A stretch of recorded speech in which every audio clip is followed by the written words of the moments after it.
And I'll just say something to. Anyway, I'll say something to Jessica again. Andy's just come on. So anyway, we are now recording, and I'm glad we had that discussion about the books. And Andy's just come on. So Andy, we've got a little bit of a plan with the books. And Andy, I just wanted to know if you want to say anything about the books in Crook. No? Okay. Right, Drina, have you got any news with us this week? No, not this week. No. Okay, Margaret, have you got any other news for us this week before we do our... Just that amazing David Attenborough programme about the mammoths, about the mammoth bones. Oh, right. Go on. Oh, fantastic. It was in the bed of where the River Thames used to flow. There are a couple that go fossil hunting, and one day they found a great big mammoth tusk. So they informed an archaeologist, and when he saw what they'd found, they'd collected quite a few things. He was down there the next day, and yes, they think they're the smaller mammoth, not the woolly one, the steppe mammoth. Oh, wow. And they've loads. And they also found a hand axe that they think was made by a Neanderthal. They're connecting the Neanderthals with the mammoth bones. Yeah, this is what we find with the Neanderthals in Jersey. This is actually, you've done really well here, because this is what we're going to be doing with prehistoric stuff. The Neanderthal work, which we've got in the likes of the Channel Islands, we're linking Neanderthals directly with the mammoths, and in many places. And when we think about there's more association with mammoths and the Neanderthals, because they had more of a relationship with them, being able to deal with them. Because there would have been more mammoths around when we had the bigger waves of Neanderthals. So there would have been that link and interpretation. Oh, well done on that. That's great. Thank you. Thank you. That's really useful. And anything else you want to say on that? Because that was useful. No, it did refer to the site in Jersey. Good. Yeah, it's worth watching if you get the chance. And the weird thing is, I think the guy who's working on the site in Jersey is called Mr. Jersey. I got very confused when I was doing that research years ago. Anyway, don't quote me on that. Just mention this as well. Jessica's just put this through that there's been some discovery of a workshop associated with the Sutton Hoo ship burial, a workshop dating to the 600s. So remains dating to the 600s. In relationship with King Riedwald and associated with the Sutton Hoo ship burial. So that's really, really good. So that's all good stuff. So I just wanted to crack through the news. Anything you want to say, Andy? Yeah, sorry, I couldn't speak before because it wasn't allowing me to unmute myself. I go up to Windermere once a week, so I can easily go through Crook. So. Good. What was the deal with the books and the bits and pieces? So what I'm going to do, I'm going to take Margaret and you silently away at the end, and we'll have a chat. Okay. It looks like Gina wants to give a hand with this as well. I don't know if David wants to get on board, but I got the number and stuff. We'll have a chat at the end, Andy. Okay. Lovely, no problem. Thank you. So we sorted that one out, and Drina and Margaret put on the trousers on this one, Andy. So you have to do what they tell you to do. Right. Claire says digging for Britons are just about to start now. So yeah, but to me, about the mosaic. Yeah, I don't know what it's about. I just said it's Tuesday. It's the mosaic. Yeah, but can I just say, Claire does this occasionally. There's one thing. Can I just say something about that mosaic? I've had a lot of flack recently due to a video I've put on about some research that I've been doing in regards to a site which is near Pontypridd. When I say flack, we've found a site that is very different and very, very strange. And it's sad to see that the likes of Alice Roberts is getting a lot of flack on their social media with the Rutland mosaic at this minute, because she said obviously it was built in the Roman period. It was built by Roman craftsmen and so on. And people said, no, it was built by a British craftsman, and I'm just thinking, yeah, it was built by British craftsmen, trained by the Romans. And to be honest with you, sometimes when great discoveries are made, people find faults with them. And I got to be honest with you, I can't fault the Rutland find because it's absolutely amazing, absolutely extraordinary. And whenever you're looking at these things, always go to the stuff that talks positively about these finds rather than negatively. And that's one thing I wanted to put across today. Anyway, thanks for that, Andy. Anything you want to say, Pete? No? Okay. David? No, thank you. See you next week, Dave. Pat? No, sorry, I was late. Bye. I hope Dave don't leave us now because he's very temperamental, that Dave. All right, Jess. Jessica. Oh, I just thought the workshop discovery was quite interesting, really, and just how that was something that I don't think came to mind. It didn't come to mind to me when I was researching about it, and I feel like it's just that nice added extra on top of it.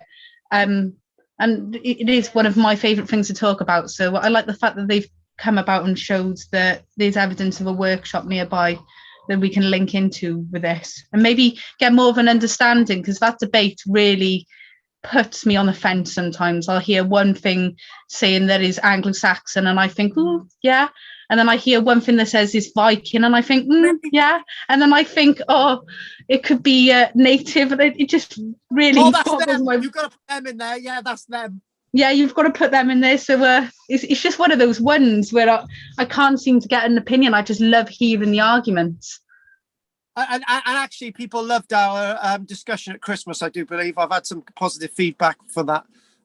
So because we did quirky. And can I just say one thing, talking about quirky, in the Detectorist Series 4, which is coming out, Mackenzie Crook and Toby Jones next year, hopefully, they might find that Anglo-Saxon ship burial that they've been looking for.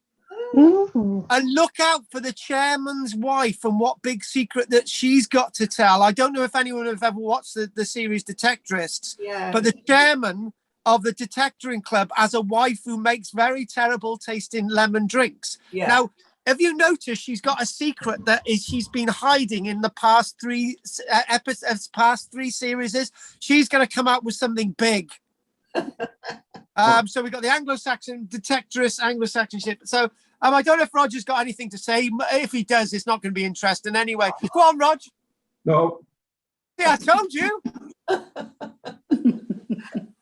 Right. Okay. So I wanted to sort of catch up really today. So we've done a nice little bit of catching up. We've done a nice little bit of bantering. I really wanted to go over what I want to express over the next year, really. It's been a very, very long time since I concentrated on prehistoric archaeology in a big way. And that's what I want to do. I got some controversial stuff that I want to talk about, like the Red Lady of Pavlan Cave, which will go against the grain with lots of people who've heard about the Red Lady of Pavlan Cave. I want to talk about what I would have looked at some time ago in regards to zones in prehistory, where there would be the forbidden forests and the forbidden woodlands of Britain that nobody would go in, and there would be zones of the ancestors, there would be zones of the dead and zones of the living and zones of agriculture. Actually, my ideas on that haven't changed, but we'll come to that over the next few months. We will see a lot in regards to Orkney, and we will visit even Stonehenge, and we will have those debates over the fantasy that the stones at Stonehenge managed to migrate over the mountains over the period of 500 years, go into the tops of the Brecon Beacons and being rolled down the other side. We will talk about all that nonsense. And we will talk about what's going on with the cave art in Britain. We will look at Cheddar Man, 10,000 years old, and we will look at the DNA links between our ancient ancestors, and we'll come into cosmopolitan Britain and the blood pool of Neanderthals and Homo sapiens sapiens and footprints and things that go bump in the night. But one thing I need to do is talk about time periods, and that's one thing I would like to really truly do. And actually, there's a point that seems to hit me straight away. Whenever we're reading an article out, if anyone's ever noticed, if an article on the screen says the 14th century, I always make it into being the 1300s, because when you're actually running as quick as I am sometimes in the lectures, and I know some of you say I talk really fast, and I like to turn around and say, right, not the 14th century, because when you say the 14th century, people are thinking, when was the 14th century? Was it 1300? Was it 1400? By the time you've done that, the moment's gone. So I always correct it as I go along every single time. So it makes us, I don't like 14th century is 1300s. It's as easy as that. I like to do that every time. But when we're looking at prehistory, for example, dates don't matter, right? What happened, what matters is sequence, what the order that things go in. And it's very much that debate, that sort of thing I mentioned earlier on. Was it Roman Britain? Was it the Roman era? Was it Britain?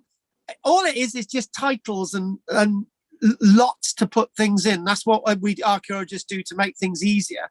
And when we look about prehistory, we sort of look about the Paleolithic period. When was the Paleolithic period? What's all that about? We need to look at that today. When was the Mesolithic period? What does Mesolithic mean? Okay, some of you know, some of you don't. What does Neolithic mean?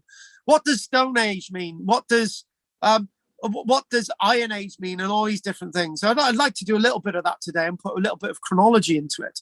But unfortunately, the benchmarks of history are not very clear in prehistory.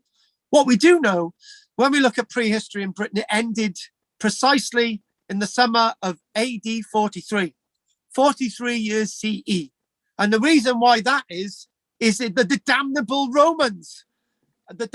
Romans who influenced and occupied parts of Britain and brought their cultural entanglements upon us for hundreds and hundreds of years.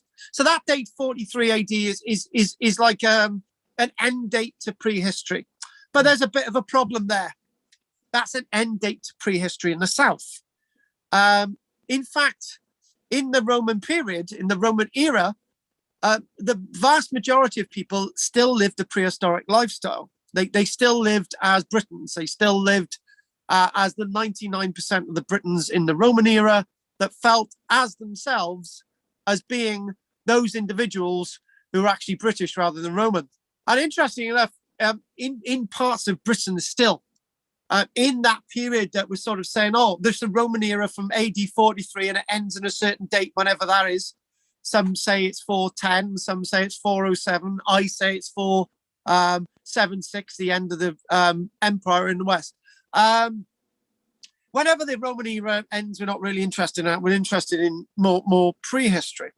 But when we look at prehistory, we like to get sort of an idea of what's going on around us by setting some dates. So what we're going to do, we're going to chuck a little bit of an image in there straight away.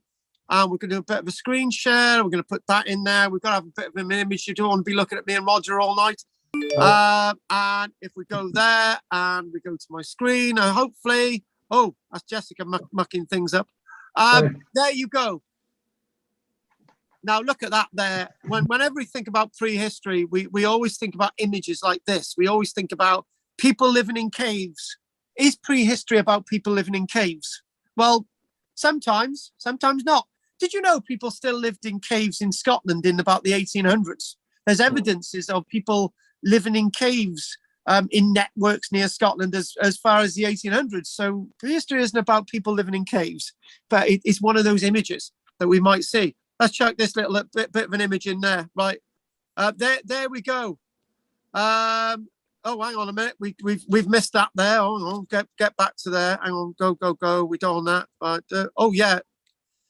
Hang on. What's going on? It's all gone to pot. Hang on. Let's just type in prehistory.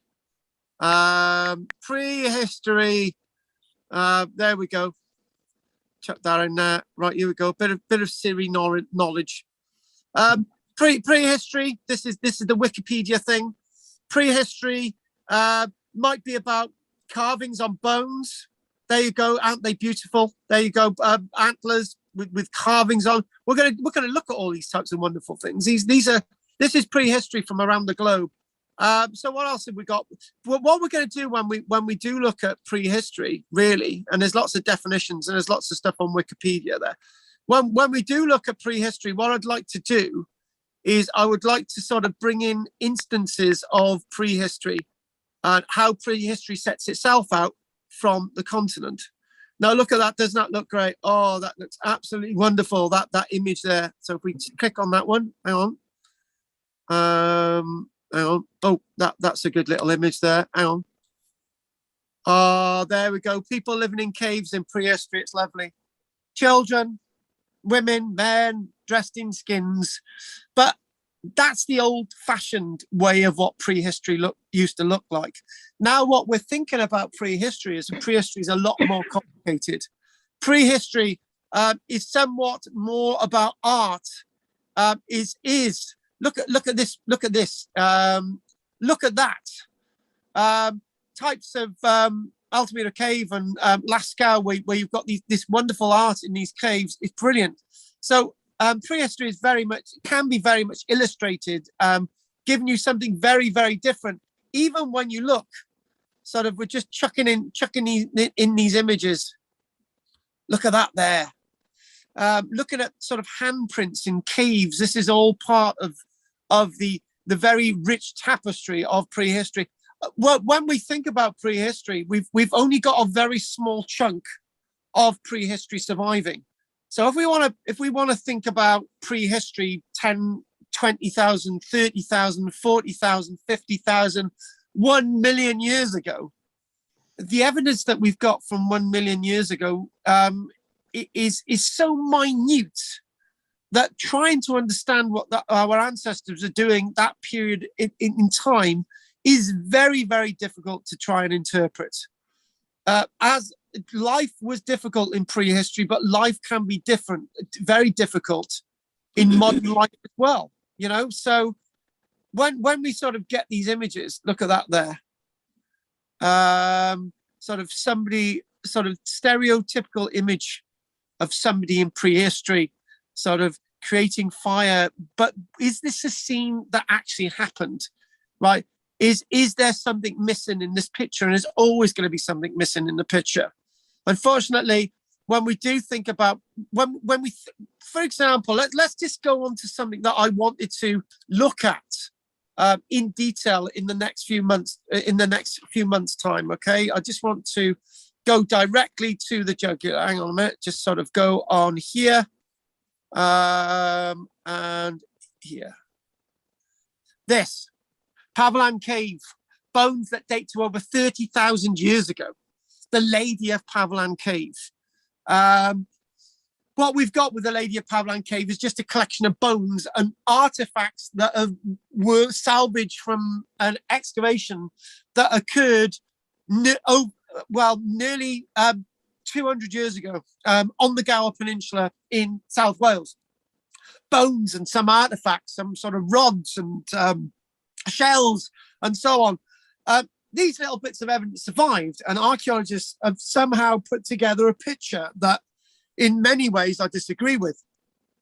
But whenever we do find bones from 30,000 years ago, they're very, very rare. And when we find artifacts, they're very, very rare again. So it's trying to build up a very intriguing, interesting image.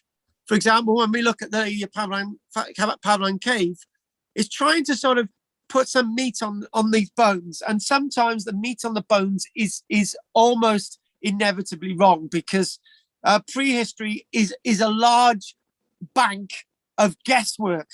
But when we look at some more recent prehistoric evidence, there's a little bit more meat that we can put on the bones. When we look at prehistory, 20,000 years ago, you're thinking about we've got a couple of bones and we're trying to put a bit of meat on it. We struggle.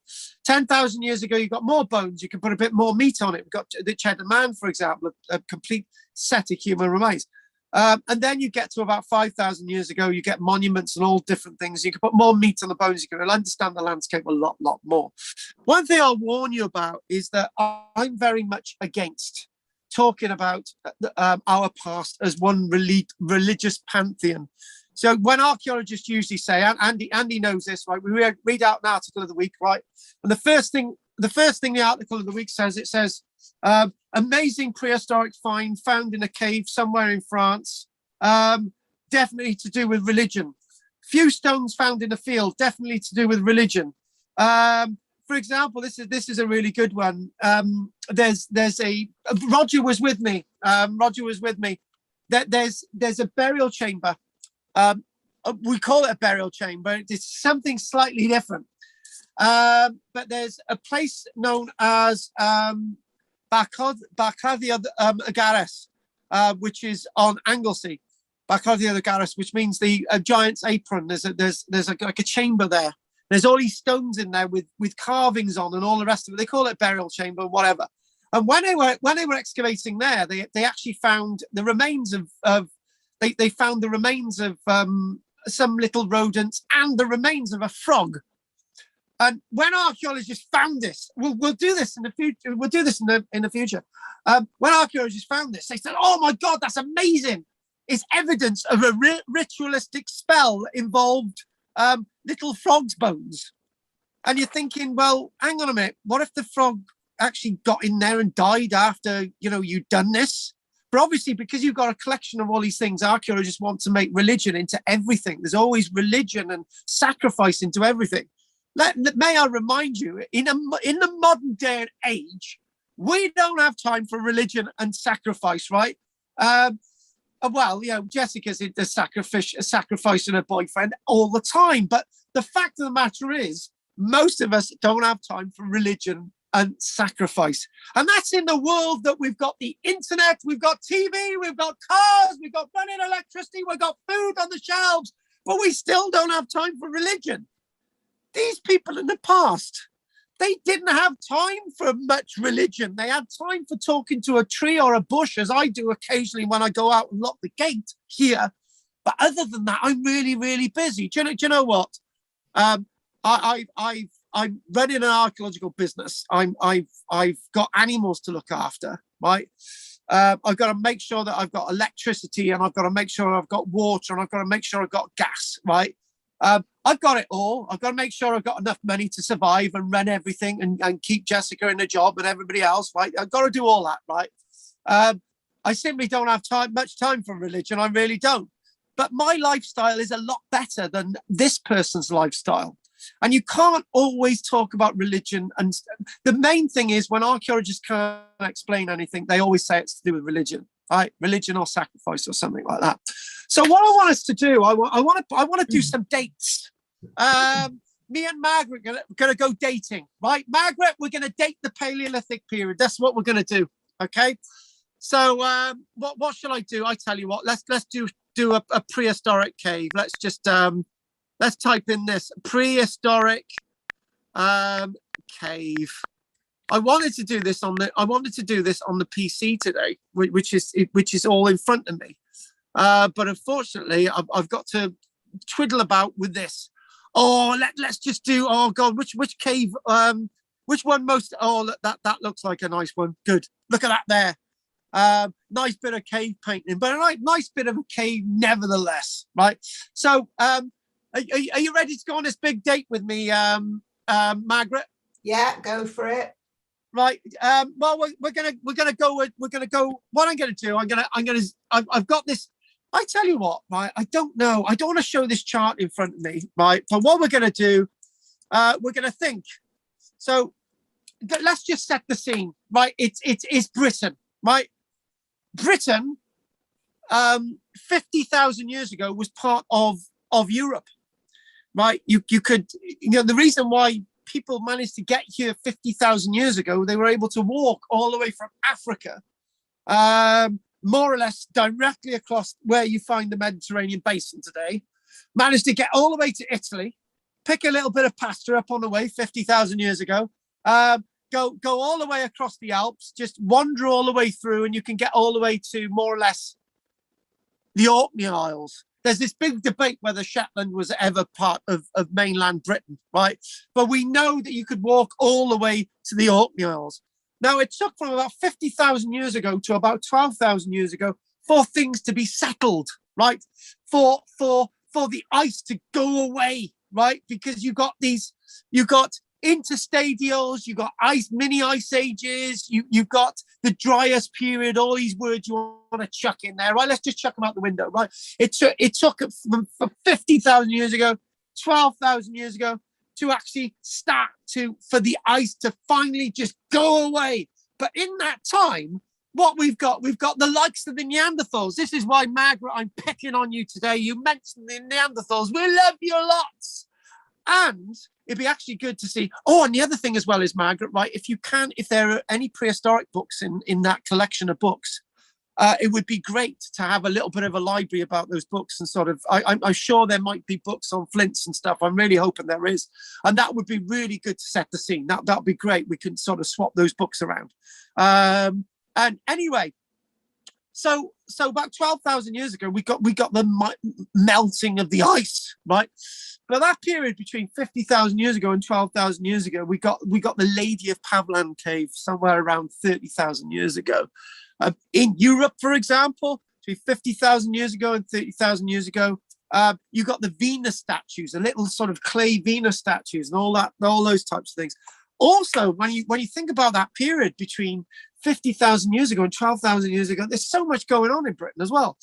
You've got Craswell Crags in Derbyshire. You've got the likes of the cave systems on the Gower. And again, the Red Lady of Pavlan cave you chuck in there. And also, interestingly enough, in Britain, dating to approximately 14,000 years ago, I was talking to possibly our newbie who might be working with us very shortly, Kirsty, today. I was talking about that. She was saying I forced her to do a little 1-minute presentation. And this is what the presentation, she said, I was really fascinated when I was doing the university stuff. And she said, wow, the cave art down on the Gower, Cat Hole Cave, actually. And Goat Hole Cave is the Red Lady of Pavlan cave, and Cat Hole Cave is the bit with the art.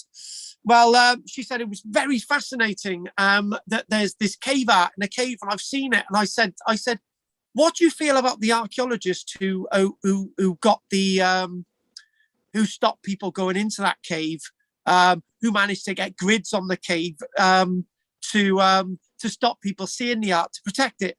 And she said, I think she said, my French, what a total something or other. And I said, that was me. I managed to get that. And she said, I'm sorry. And I said, no. Because people going in there actively destroying the cave art. And I said, look, we needed to protect it. This is why there's gates on there, because people were actually destroying the art. 14,000-year-old art on the Gower, the oldest cave art in Britain, and people were actively going in and damaging it, right? So we talked about that. And since then, we've got this wonderful stuff in Derbyshire, the Craswell Crags. I know we've done that, but we'll be doing that again. And so that sort of massive period. And that's known as the Paleolithic period, right? And actually, the Paleolithic, there's the lower Paleolithic, Margaret, and there's the upper Paleolithic. The upper Paleolithic probably ends about 12,000 years ago. But it doesn't just end on the 14th of October at 12:15, 12,000 years ago. We don't know when it ended. Across Britain, this is the thing. The prehistoric period across Britain has got various different dates all over the place. As I was saying earlier on, and I interrupted myself because I'm so good at interrupting myself. What I was trying to say with that Roman stuff, I said, well, AD 43 in the south, you've got the idea of in the Roman era, but people were still living in like the prehistoric Iron Age in other parts of Britain. And actually, one interesting thing as well is that the prehistoric period in Britain remained the prehistoric period in Britain in the Shetland Islands, in most of the Hebridean Islands, most of the remote parts of Scotland, parts of Cymru, Wales, little bits of Cornwall, other bits of Norfolk. They remained prehistoric, and way after the Romans were ever existed, after people stopped talking about Rome, right? But what we do, we try and make things easy in archaeology, because when the likes of Neil Oliver and Alice Roberts are talking about history and archaeology, we've got to put things into categories. We've got to say 12,000 years ago was the end of the Paleolithic period, right? It just makes things easier, but there's little bits over there and there's little bits this side, So that's sort of the end of the Paleolithic period. The upper Paleolithic, and then before that, you've got the lower Paleolithic, which sort of goes on forever. In fact, the lower Paleolithic goes on all the way to the beginning of when human beings were ever around. Now, this thing about the Paleolithic period, I don't like the idea of the Neanderthals ever becoming extinct. I don't like that idea. I really struggle with that idea. And I very much feel, and the idea, I hope this doesn't happen this year, right? Where every other week, can you remember last year? It was every other week, right? We got the Neanderthals, the first people to build musical instruments, the first people to sing, the first people to talk, the first people to paint, the first people to go to the moon, right? The Neanderthals were the first people to do everything, right? And we start to think, well, how the hell did they become extinct? They didn't become extinct. They interbred and all the rest of it. This is the sort of thing that we talk about. This is a thing that we like to do and we like to put out there. This is great to accept that, right? And did you know, we talk about the Neanderthals on continental Europe a lot, but we've got lots of Neanderthal evidence in Britain, for example. We've got the Neanderthal evidence at Pont Newydd Cave in North Wales, for example.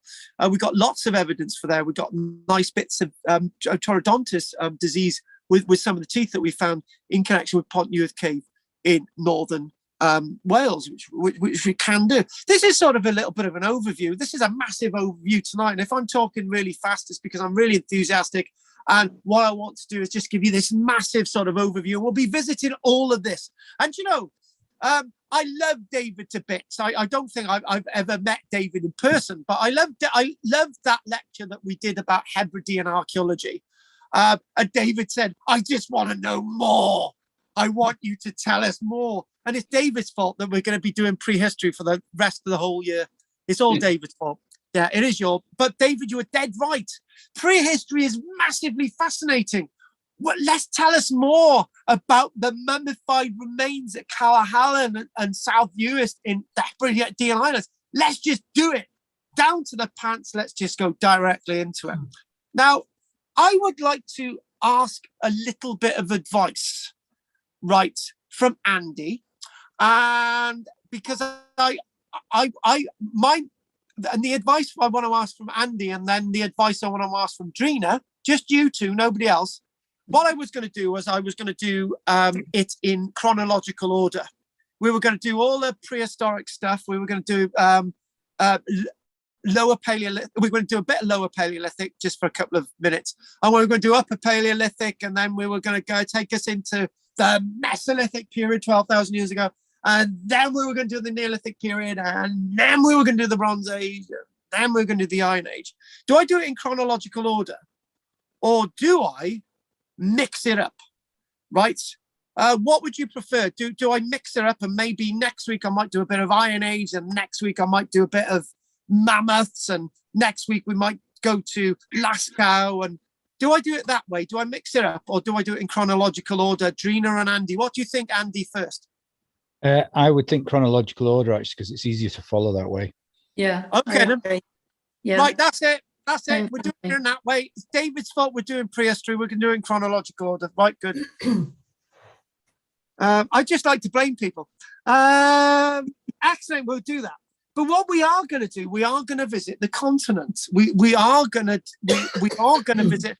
For example, I said, I'll mention this Kirsty again. I said to her, I said, well, Kirsty, why don't you do a little bit of research on the Swiss lakeside villages, which would be great. It'd be good to look at that. And that ties us in with the Otzi, the Iceman. That'd be really good.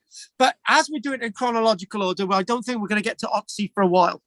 Right, but I'm certainly sure we'll get there eventually. We're going to look at Starcar. Oh God, Starcar is so good. We got new evidence from Starcar, and somehow we'll get to Must's village 3,000 years ago near Peterborough. That'll be good. And I know we've mentioned the Peterborough stuff, but we're probably looking about December time for that. So it's great to be looking at this prehistoric thing again, because we need to look at interesting enough this thing that I mentioned, that we've got this very basic evidence, right, that is coming to us, and this sort of very basic evidence of where we get sort of bits of bone from Kent Cavern, which is in Devon. So we'll be looking at that, and the image that you're showing on the screen now is prehistoric cave art, a cave of hands. And one of the things that I've gone completely on a bit of a tangent now. One of the things that archaeologists used to say, that's this period between 50,000 years ago and 12,000 years ago. You look at the wonderful cave art at Lascaux, right? So if we put this on here, Lascaux, if I can blooming spell it, probably got that wrong. One thing that people used to say was that why have the French got this wonderful art at Lascaux? Is there anything like this in Britain? And the thing is, we started to say, yes, there is. We've actually started to find it. You started to look. And actually, there's a chap who Sandra mentions every now and again called Rogan. Rogan was the archaeologist at Craswell Crags who started thinking about the idea at Derbyshire of cave art being in the cave system there. Because people were thinking, the French and the Spanish and the Romanians, for example, just can't have this cave art by themselves. There's got to be some of this cave art in Britain. So we started to find it. It's great. It puts us on par with the continent. But in many ways, British archaeology is very, very different from the continent. The reason why it's very different from the continent, it was harder to get here for a start. And we're very different from the continent because 8,500 years ago, in the Mesolithic period, Britain became an island. So this is why we're very, very different, and why archaeology is very much stranger than the continent. So what we're talking about between all that sort of period between 50,000 years ago and 12,000 years ago, there are changes in ice. There are all those different things. People are coming over to Britain somehow surviving. They're surviving at Pont Newydd Cave 40,000 years ago, those Neanderthals. They're surviving at Kent Cavern in Devon 40,000 years ago. They're surviving at Pavilan Cave on the Gower 30,000 years ago as well. So they're actually surviving. We've got this wonderful evidence of dwellings made from mammoth tusks, for example, in the Czech Republic. But then again, we've got our own archaeology. We get sort of little evidence of footprints and bones and all these wonderful things. We might actually start off with looking at Boxgrove next week, right? And we might actually look at Dawson. And actually, that would be a good start next week. I wasn't exactly sure what I was going to do next week, but what we are going to do, we're going to do Dawson's forgeries at Piltdown Man Forgery next week, and we're also going to be looking at next week. We'll be looking at Boxgrove Man, so that'll be really good. So we'll sort of try and sort of time check some of that, but that takes us back thousands and thousands and thousands of years earlier into that lower Paleolithic period, not the upper Paleolithic period, may I add.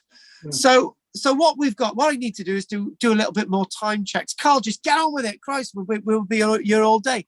So 12,000 years ago is an amazing moment in our history. 12,000 years ago was the time that the ice melted. The ice had already come and gone in Europe. Oh my God, what's wrong with us? It had already come and gone in Europe years before. But we still had the ice. We still had to be different. We still had to deal with the ice. We still had to fend off the ice in Britain.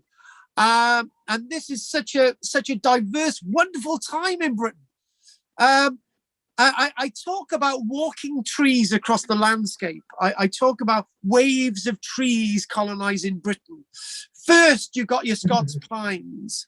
Then you might get your dwarf willows and you might get your Midland hawthorn and all these small, low-dwelling trees spreading across the landscape. Chuck a couple of yews in there as well.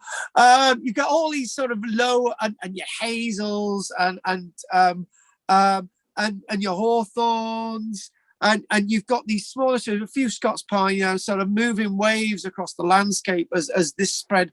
That's another wonderful lecture about how all that sort of process happens. So about 12,000 years ago. And slowly but surely, in the space of 2,000 years, the whole of Britain gets dominated. There's the first invasion of Britain isn't an invasion of great big mammoths with huge tusks and we'll forget about that earlier lecture that we had with people carrying things around in wheelbarrows. Those will know what I'm talking about. But the first wave of what's going on in Britain is by trees. Those are the first major invaders. They take over everywhere. Trees, upland areas, lowland areas, in the dells, everywhere. At this point, there's no peat bogs, right? That's an important point. Nobody talks about. There was a time in Britain that there was no peat bogs, right? So this is a time that there was no peat bogs. The peat hadn't come and gone yet. And these trees dominated the landscape. They were in the North Sea. They were in the English Channel, Bristol Channel. They were over to Ireland. All the way, the trees went all the way over to the Hebridean Islands and Orkneys and St. Kilda, up on the Hebrides were still part of the land. And you've got all these trees everywhere. But then humans interact with change and things alter. And it's an exciting period. It's a massively exciting period. So the period basically that we're talking about really is a period of the Mesolithic. The Mesolithic period that you get the likes of star-car. Lovely. We love a bit of star-car, don't we? We like to put a bit of the old star-car in there. Star-car is the site about 10 to 11,000 years ago. Star-car. Did I say Northumberland earlier on? It's the same place as North Yorkshire. Star-car itself in North Yorkshire is a place that we actually get some of the earliest evidence of settlements in Britain. So within 1,000 odd years, people actually started to build settlements. They started to move in there. Yeah. Oh, and do I nearly say that we're sort of building rectangular buildings at the Northumberland, now on the coast at Hoyk, and we're just basically creating 9,000, 10,000 years ago, rectangular buildings, not roundhouses, rectangular buildings in Northumberland. So that's what we're doing there in Northumberland, and we've got the evidence in North Yorkshire. This is in our Mesolithic period, and we've actually got domestication of dogs coming in as well. We've got all that stuff going on, really exciting stuff. And we're also talking about the time that we've got these big arguments, domestic arguments in the Hebridean Islands and Orkney. When did the first people actually get to Orkney and the Hebridean Islands? When did they get to Shetland? How did they get to Shetland? And we're talking about these wonderful links of people moving across Britain, waves and waves and waves and waves of people, right? And interesting enough, really interesting point. Sorry, Pete, and I'm going to say it. These people didn't call themselves Celts. They didn't call themselves Romans. They didn't call themselves Anglo-Saxons. They didn't call themselves West Frisians. They didn't call themselves anything. These were people. They didn't need a type. These were the original Britons. These were the primeval Britons. But we've also got to remember one thing. That these waves of people were on the back of some people that were already here. There were a few hundred people in Britain at the time of the melting of the ice 12,000 years ago. We know there were. We know Cheddar Gorge. We know little bits of evidence further north. We know all this evidence on the Gower, this sort of upper Paleolithic period before 12,000 years ago. We know what's going on. All this sort of rich sort of tapestry of humanity. And the one thing that I always say, the reason why I like ditching titles like Roman nowadays, and Celtic and Viking, is I like to say that these are people have fondly been here for a very, very long time. Without sounding nationalistic, these are the Britons that have always been here. But the Britons that have always been here have been of all types of skin colors, all types of languages, from all types of places. So the original Britons are the original cosmopolitan peoples of the planet from all over the place. People that needed another place to live and thrive. And that's what we have always been in Britain, a place of cosmopolitan change and new waves of people. We're so mongrel bred, it's unbelievable. Unlike the 6 Shetland sheep that I've now got 6 Shetland sheep. Isn't that great? Mhm. Pure Shetland sheep. They're lovely, and they come up to you and they cuddle. And the 6 of them tried to invite me into their shed the other night to cuddle up with them in the straw. But anyway, stop talking crap, Carl. Anyway, the one thing as well is that you've got waves of trees, waves of people. You've got all this evidence of mammalia as well. You've got we tendency to forget that. We think about the trees. What's coming in with the trees, right? Deer's coming in with the trees. You've got the other flora and fauna coming in with the trees. You've got the mammoths that wander across the landscape. You've got lynxes. You've got wild cats. You've got otters. You've got wolves. You've got bears. You've got the small little rodents as well, the little voles and so on. We forget all about that, and it's really, really important. I like to think that we've got so much to offer within our landscape of the pantheon of flora and fauna out there that we can really see starting to come into its own in the Mesolithic period. On the back of one thing I've got to say that I've given the impression that Britain never had trees, right? That there are times before 12,000 years ago that there were trees here, but the ice came in and took it away. 100,000 years ago, there were lots of trees around. Boxgrove, before that, 400,000 years ago, there were trees. People lived here. There was mammoths, all these different things. So all we're talking about is a cycle. This is all about cycles. And one thing, I'm going to chuck in. I'm going to really spoil the lecture now. I'm going to go into fantasy. But this is talking about fantasists. Some people argue that there were highly advanced peoples on the planet 20,000 years ago, and then there was a cold spell in the ice, and then suddenly all the evidence of our advanced humans were wiped out due to environmental changes and all the rest of it. And I just think, well, let's just get over that and let's just go with what we've got. Let's go with the archaeological evidence that's around us, all this very rich archaeological evidence. By talking about aliens and things that go bump in the night, whether it's, where you want to put that over there. What we're talking about, we could be talking about a rich dynamism. We're also talking about people learning how to create pottery, learning how to create new things, learning how to tame the landscape, tame animals, tame each other, become more human, become more people. But the one thing I will say is that people in the past were sometimes more human than we make them out to be. And the reason why I'm saying that is that if people went around killing each other and clubbing each other and so on, we wouldn't be here today. So people must have got on. They must have, in the main, were people. They had a sense of civilization and a sense of being, they had a sense of holding, they had a sense of being within the landscape and having a dynamism that we could associate with today. And in fact, in many ways, people in the past were more human than we are today. You look at the terrible things we do as humans on this planet today. If they did it in the past, we wouldn't be here today. So we've got to think of in the past, they didn't go out around inventing nuclear weapons to kill each other every 5 minutes. They went around out there surviving. And this is what life was like. They needed to survive. So I can never complain about the lifestyle that I've got. And I don't think any of us should complain about the lifestyle that we've got. It was very hard in the past, but then again, very civilized at the same time.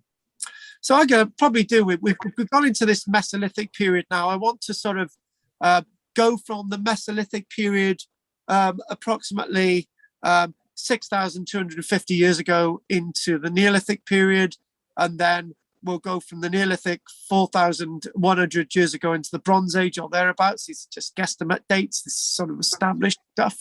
And then we'll go into mentioning a little bit about the Iron Age, and then we'll call it a night tonight. And now we know what we're doing next week. We're looking at Box Grove next week. So probably spoken too much than I should have actually tonight. It's 8:48. Let's get away from this and let's just go by directly where we were. There we go. Do you know what? I think I'm just going to wind Jessica up. I think you've lost Pat, Jessica. She's going to stay with me online. I don't think Bill and Anne would have that. They want Pat back. No, she's mine. I've grabbed her.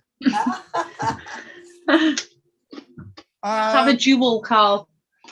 No, Jess, it has to be a nice duel, okay? I tell you what, right? We'll have 2 Barry bags of chips, you know, the big ones, right? Yeah. So you can finish off a large one first, and then you've won. Fine, deal. But you can't use red sauce. Oh, Carl, no. I'm sorry. You agreed to this in front of everyone, right? The fate of Pat is up for it. Oh, by the way, it's my treat as well.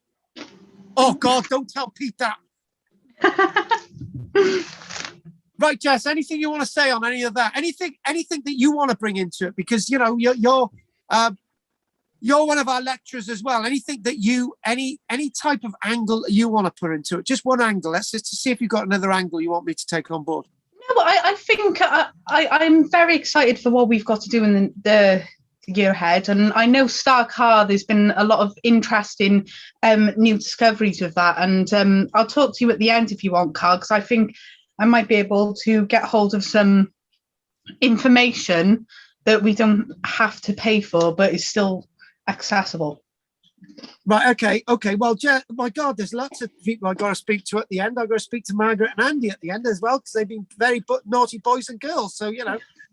Yeah, it's definitely an interesting one, and I can't wait to go through all of it, and especially the debate of Stonehenge. I can't wait to see that one as well, because I know a lot of people are going to get very opinionated. Do I have to do Stonehenge? But it's not a very important monument. We don't want to do that. Right, okay, Peter. Peter's not talking to us. I think I've upset him. May as well. Who else have we got? I was muted. Sorry. Right. Everything okay, Pete? Yes, all good. Yes. Yep. Right, go on. Anything you want to say, Pete?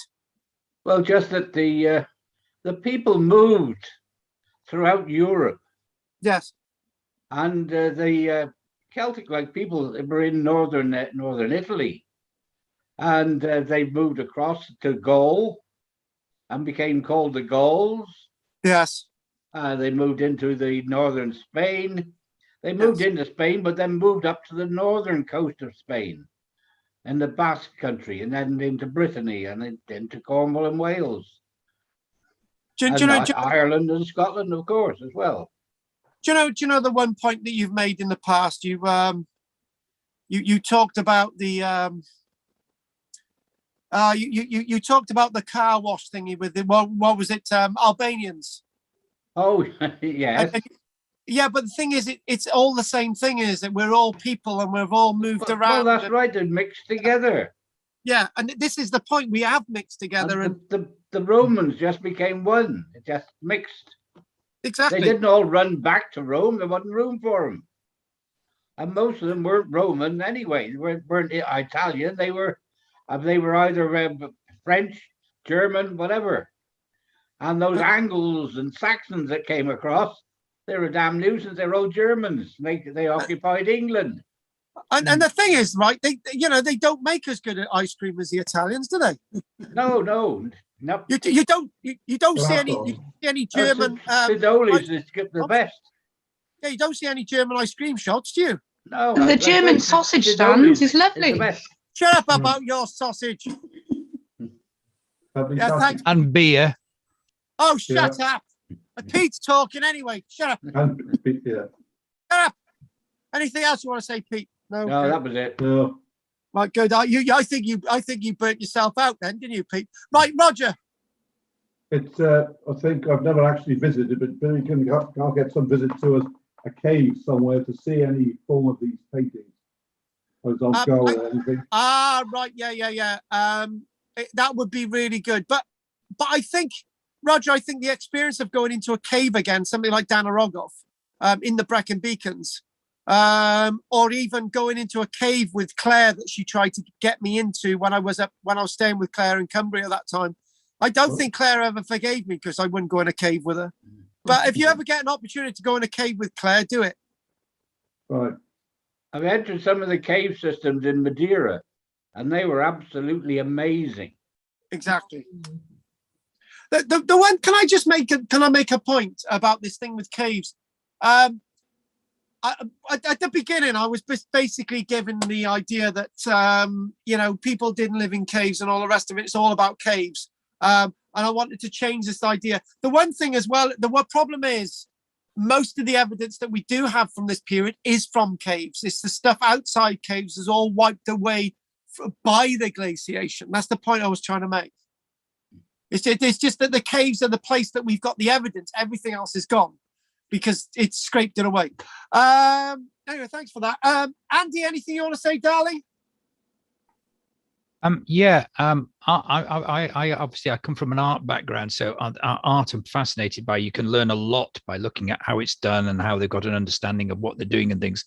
But we also have to be careful about how we judge this, because modern society is always seen that when art is in its height, it's as a measure of sophisticated culture, and that may not be true in prehistoric times. Actually, Andy, you've made a very fitting point. This was something that we said about the Etruscans, right? Yes. And it's a very good point. The Etruscan art was sublime, and it influenced all our art throughout the ages, particularly in the Western Hemisphere. But then we get evidence of Etruscan art, which looks a bit like that's not very advanced. And we look at it, we think, hang on a minute, what about Picasso? Some of the greatest work. Not so much Renoir, but Van Gogh. You got Van Gogh and Picasso. Some of this work is seen to be some of the high advances of our art forms. Not Constable, for example, or Renoir. But we look at this and we think this is so advanced to us. But to somebody in a prehistoric, they say, oh, that's not very good. The Constable's better than all this, right? And you are dead right, Andy. It's of the time, it's of the genre, it's of the human mind, and art doesn't need to be an indicator of how advanced we are. No. I love to think it is, but yeah. People throughout the ages, some are more able than others. Yeah. Some are more able to talk through art, to show their feelings through drawings. Yes. Others are able to show their feelings through what they did, what they make, and with what they eat, with what they catch, with what they plant. So there's the people.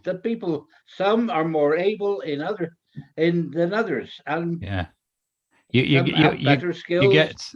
You get some wonderful indigenous people relating to their environment in a very different way, like the Inuit with polar bears. Their carvings are so different to anything else and beautiful, but yeah, absolutely.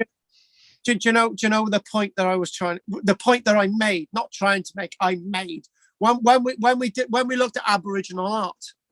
We looked at Aboriginal people. I said I was going to do an Aboriginal art lecture. I think we did, but when we did the Aboriginal people, the Aboriginal art came second, and I did that for a reason. I said, look, we do have this expression that Peter's just said. We do have a very advanced people. And then we had a certain person spoiling that lecture by saying, "Oh, these people deserve to look like this, to be shown like this." And I thought, no, that's not what I'm trying to do. And I'm not going to mention that person because there's no point. But the fact of the matter is, he had missed the point. He had missed what I was trying to say. What I was trying to say was that humanity does not need to be judged on building a multi-story block of flats. The Romans built multi-story blocks of flats, but they went around butchering people and tarring Christians. Diocletian tarring Christians in the 300s in the Colosseum with tar and setting them alight. The Germans, for example, the Germans were massively sophisticated in the 1930s, building autobahns and building flying machines and things that were absolutely wonderful, and building V2 rockets and all the rest of it. But they took people into concentration camps of all different everything. And you look at one side of humanity as being highly advanced and another side of humanity as being debauched and being so backwards. But that's the human condition. And unfortunately, everything has to be judged on a sense of balance, as Peter put in there. And what we need to do is understand that humanity is a stage always. And I don't think as human beings we'll ever get to the stage where we can just sit back and not kill each other. Sadly, no. But I think I'm right, and you can tell me I'm wrong. I think I'm right that people didn't need to kill each other, say 8,000 years ago, because they were too busy living, right? They were too busy making sure that sheep that they had managed to look after offer a lamb, that lamb can bring in another generation. Going out killing people, I think there's a lot we don't. And this is the point I make when we look at hill forts and defended enclosures of banks and ditched enclosures in the Iron Age, right? I did a video for another class with you guys. I think one or two of you did it. It was looking at hill forts in Wales, and it basically said, look, most of these hill forts were practically all the evidence of these hill forts tells us that they were just for show. And they were just to keep animals safe. And not many people were able to man them anyway if they were under attack. And I've been given a lot of criticism. People say, "Oh, what you're saying? They built these things and they never used it. And they never fought against each other. And never killed each other." And I said, "Well, my answer is quite simple. If they kill each other all the time, we wouldn't be here now. It's fact. You look at the greatest example in the Second World War." Was we get whole racial groups being wiped out, gypsies, Jews, all the rest of it. These people have never ever gone back to these places. They haven't been able to colonize because there's millions less of them. And that's in a modern society where people could have actually come in and they could have re-established themselves, and they never did. Right? If we can't do it now, they wouldn't have been able to do it in the past. When you've wiped out a population, it's gone. Right? So we didn't wipe out populations. And we got to look at this. We've got to look at history as not being about religion. We've got to look at, and we don't look at history about killing each other. What we've got to look about history is actually living, not surviving, living. And this is more important. And when we start to look at people as living, they're more like us, and they are like us as well. Except we've got a lot to learn from them as well. There's a group of people they found in Pembroke, the other side of Dale Fort, when I'm doing the Dale Fort talk. They found the people there. They showed no sign whatever of being wounded through fighting. They seem to have lived a very peaceful life, and with their pot boilers, etc., they were able to establish the way they lived and what they had, and they were fantastic people, and they lived a very peaceful existence there. So not everybody is going to be in war and fighting, but say they were isolated away from the warlike people, perhaps. And the Etruscans showed us a way for 400 years that you can be amongst other people, and you don't need to kill each other. It's except we had a civilization called the Romans that did things differently, and that's where things changed. There's always a bad apple.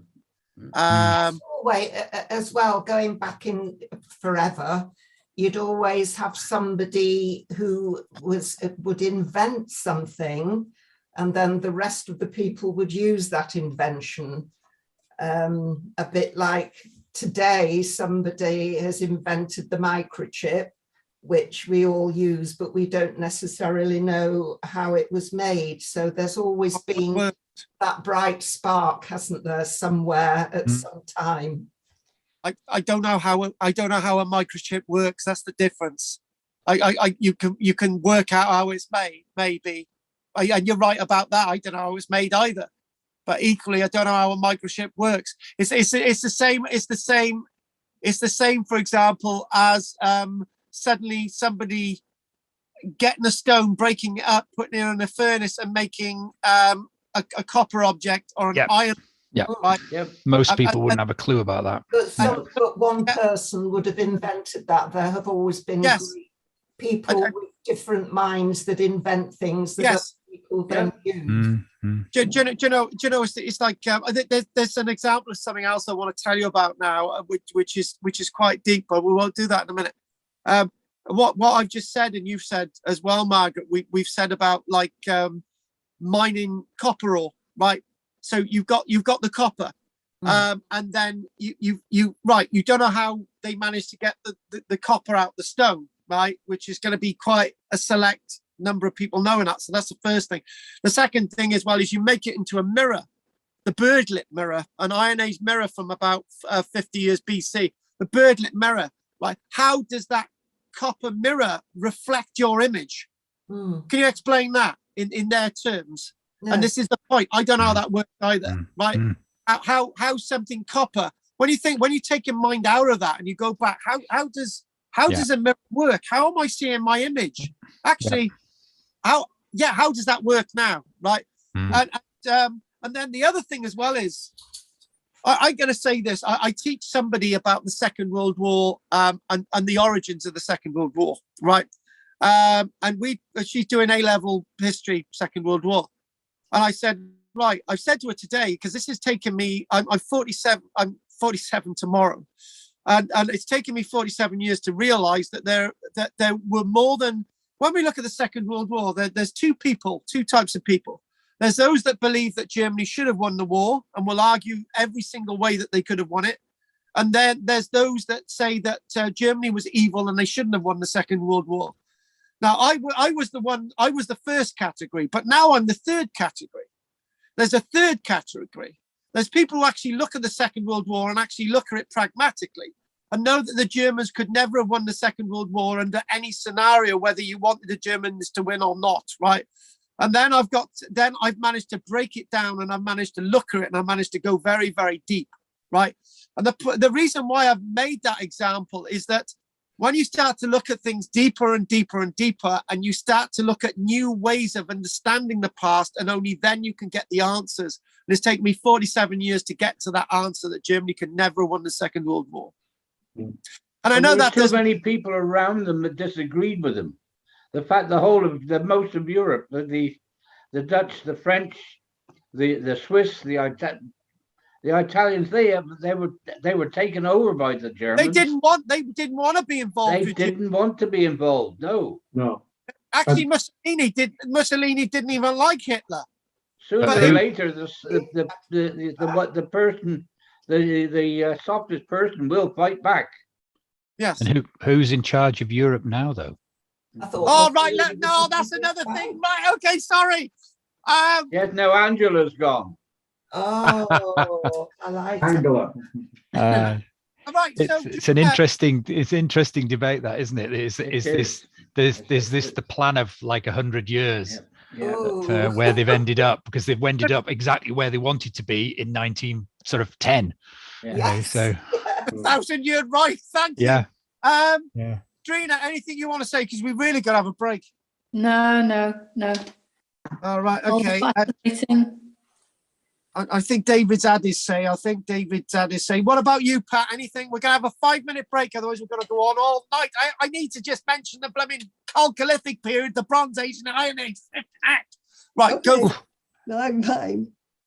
No All right, problem. right, that's it. Right, we're having a break now. I've had enough. Right.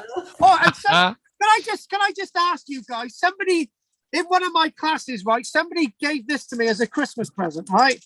It's a T-shirt. It says, "Those people who think they know everything are a great annoyance to those of us who do." Now, am I one of those people who think he knows everything? Or hang on, which am I on this? Was it aimed at me or was it aimed at somebody else? Those people who think they know everything are a great annoyance to those of us who do. And actually, I think referring to one of Jessica's students, Jim. Oh my God, I mentioned his name. Funny enough, Carl, I had a top as well. And if I look, it says, "I found this humorous." Oh, very good. Oh, God, right. very good. I had that one. That's a good one. Right, okay. We're 5-minute break. Really, we've got to. Otherwise, we'll be on all night. So yeah, quickly. 9:08. I don't. Right, what I'll do. It's being recorded anyway. We want to hear. Bye then. What? Bye then. Go and have your tea. All right, then I'll put on mute. Okay, thank you very much. I'll mute it.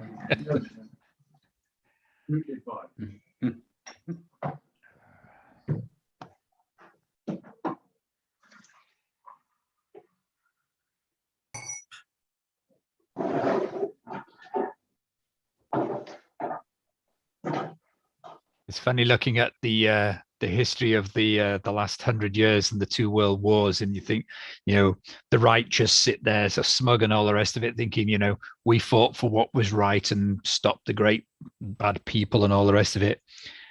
But when you step back and look about who's actually in charge now, and who's the stronger countries, and who's in charge, and who was at the beginning, we've kind of lost everything. We were the strongest and greatest empire at the time, which was on its decline, in fairness. But Germany wanted that. America wasn't really in the running. They were there, and now all of a sudden we're broke. And the America, which is interesting because the American sort of empire is kind of starting to wane now as well. So there's going to be another void soon. But Germany's done quite well out of it. We have stopped making things. Absolutely, yeah. We have stopped making things. That's the biggest problem. Well, gas. What happened there? Suddenly we're dependent on everybody else. Yeah. So it's in a world economy, and we need to work together, and that's the only way it will ever work. But that is the only way. Yeah, we do need a little bit of autonomy there as well as a backup plan. Like not having Chinese companies working our security systems. I think that's a little bit risky. Well, they're building this bloody reactor across the sea from us. Yeah. This nuclear reactor that was being built by the Chinese. Yeah. It is a little worrying, Carl. Isn't it? And they're chucking all the radioactive dust over off Barry Island. Yeah. Oh, well, yeah, that's acceptable, that is, Pete. Nobody wants to go to Barry Island anyway. Well, they ship it up here, don't they? We've got tons of it sitting in car parks up here because they haven't actually worked out what to do with it once they've processed it. Yeah. But we've got a lot of it. If they ever find anything to do with it, we're going to be the wealthiest country in the world. And India owns our steel industry. Yeah, Tata, yeah. Yep. I don't see why we just don't send it all over to India, because send everything else over there. Yeah. Where I worked on the Barry site, there was 3,500 people working there. Yeah. Now there's no one. Yeah. Karen's dad used to work on the steelworks in Scunthorpe, and in those days there were 4 steelworks there. There's only one now, with one blast furnace instead of it had 4 blast furnaces. It's got one going, and it's on its way out. Yep. It's just tragic. Well, Sheffield was the place for steel, wasn't it? Oh yeah, that's all gone. That's all gone. Yeah. All gone. Yep. When you used to get off at the motorway there, it was all the big steelworks were all by the motorway, and then you went into town from there. That's all gone now. Meadowhall. Very superior steel, wasn't it? It was, yeah. Well, it was the stainless. They were the yes. Where they made the stainless, wasn't it? Yeah. I got a really good thing off the internet. Yeah. Dates. Can you see that? Oh yeah. Oh yeah. Mm. It's dates years before the present. Yeah. There's milestones and the dating methods going from 4 to 7 million years ago. Yeah. It's a really difficult one. Putting. It's useful, which is why I thought it was a good idea to have things in a chronological order. It's useful to have reference points to be able to understand things, but the dates are actually also very misleading because, like Carl said, 43 AD they landed in Kent. They weren't in Scotland then or up here then. It was like 20, 30 years later before they even showed their faces up here. But it's interesting to see what the dating methods are. Yeah. And of course, we used this, same sort of principles and periods and styles that for years afterwards as well. So yeah. And in Europe, they have a copper age. We don't. Oh no, we don't, do we? No. And there's a lot of argument to say that perhaps we should, but I don't know. And a lead age. Yes. Yeah.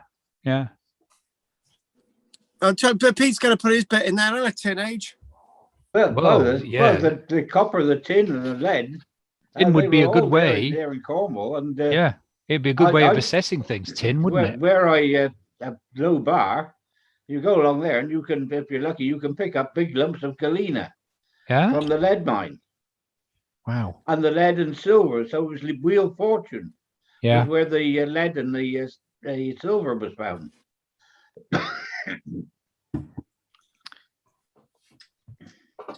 Prehistoric, that means before writing, doesn't it? Is that correct? Yes. Prehistory is before the written word. Allegedly. There's a lot of civilizations that had written words long before that. Well, the Minoans, for example, they're classed as prehistoric, but they had writing. Yeah. This is what I don't understand really. So Paleolithic is the old Stone Age, isn't it? Is it? Yeah. Hang on a minute, I'll do all that in a minute. Oh, for God's sake, you're doing my entire lecture. Yeah, you just got to think imperialistic, Margaret, and then you'll get the hang of it. Oh, okay. Everything is from if you go from 1900 London, end of the empire. Ooh. Everything revolves around us. Oh yeah. Then you'll get the idea of it. I see. Yeah. It's all about us. Yes, we're in charge. Yeah. Which is absolutely right, of course. Oh yeah. Oh, shut up, you. You can't say that, flipping heck. Well, I like the way you brought in Brexit right at the beginning there when we were part of Europe. I thought, flipping heck, not that one again. No, I didn't mean that. Yes, I did. No, I didn't mean that. Oh, come on. It wasn't that long ago. When you put it into that time scale, we've been part of Europe for such a long time. It's only the last few years, isn't it? The last sort of the last 7,000 years or so that we've actually not been part of. It's nothing, is it? It's a blink of an eye. I've been reading a lot about the Neanderthals since that David Attenborough programme. Oh, aye. Oh, aye. Yeah, which live in us still. Absolutely. We're still far eastern Russia, across the top of there, through Sweden, etc. They then transversed across into northern Canada. Yeah. And Alaska. The people moved from one side to the other, and they found DNA evidence that the people in far eastern Russia, there's similar DNA to some of the people in Northern America. Yeah, but they don't like that, do they? Though. They don't like that. Americans don't like to think of it. That the oh dear, what a pity! Never mind. Natives were there and were better they're all than Russians. The immigrants. Yeah, they're all Russians. Yeah. Hey, don't have a go at the Russians. They'll be invading us one day, and they'll it won't be long, will it? Yeah. Well, I don't know. The Russian people are very nice. They're absolutely wonderful. When I was there, Anastasia, and they're gorgeous. Yeah. I've been to a couple of places in Russia. I mean, Archangel, they treated us fabulous. I must admit, we were treated fabulously. My I'm step. very friendly with all the youngsters Yeah. and the They're friendly as well. yep. Who- And then I was in Odessa, which is in Ukraine, which is now part of Ukraine. And there was a very similar. Although they had a machine gun post guarding a coal tip, the people themselves were fantastic. It's usually the case, isn't it? Yep. Yeah. We played 90% of the football world. in Archangel.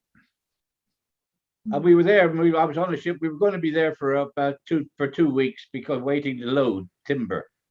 And I was in with the seamen. We went to a mission where there was a lot of people speaking English. We get a couple of beers and things. And I said, "Oh, what about, could we get a football match?" And they said, "Of course we can get a football match. If you can get a team, we'll arrange a match." So I went around various British ships, and I got together a football team.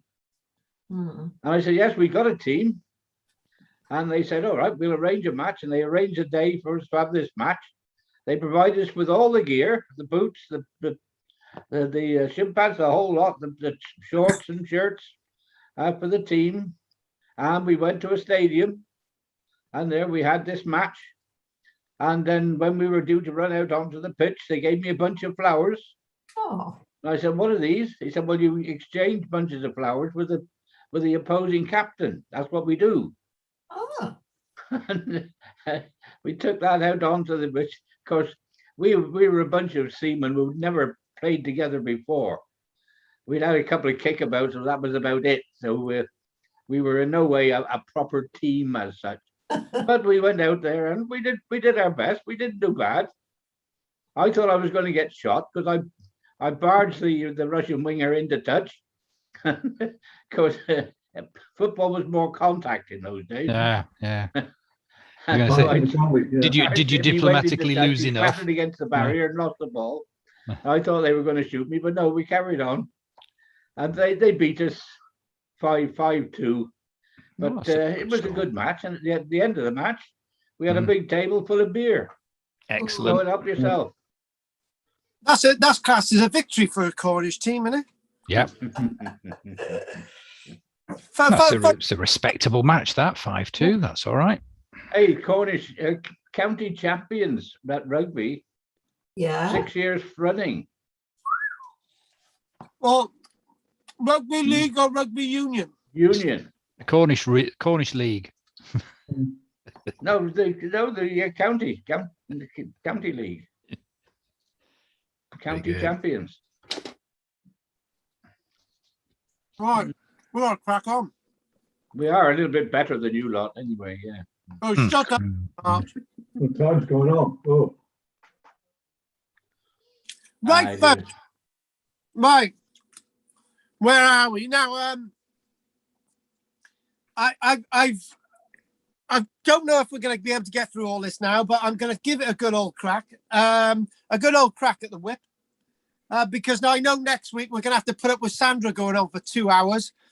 So it'll be a shortened lecture next week. Do you know I'm terrible about Sandra, and I? yeah. We'll tell her, don't worry. Why do you Wicked. think that she knows more about it than you do? Yeah. She's been everywhere, She's hasn't been there. And Hang on a minute. Been Now there, you're So don't make out you know more than this. disparaging about her, right? It's what? Don't you know? I know Peter's been around the women in. Do you know, Pete? You know when you were meeting all these women in Russia, were they all called Anastasia? Oh, yeah. Was that T-shirt from Sandra?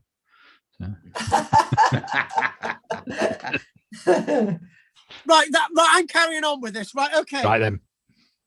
There were a couple of things that I wanted to mention, and I should have done them already. I did actually say at the beginning what all these terms meant.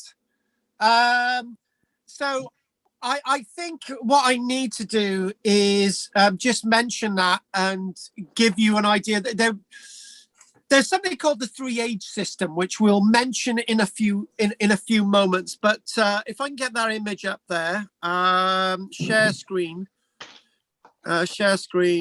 start screen sharing, and 1, 2, 3. Okay, let's share screen.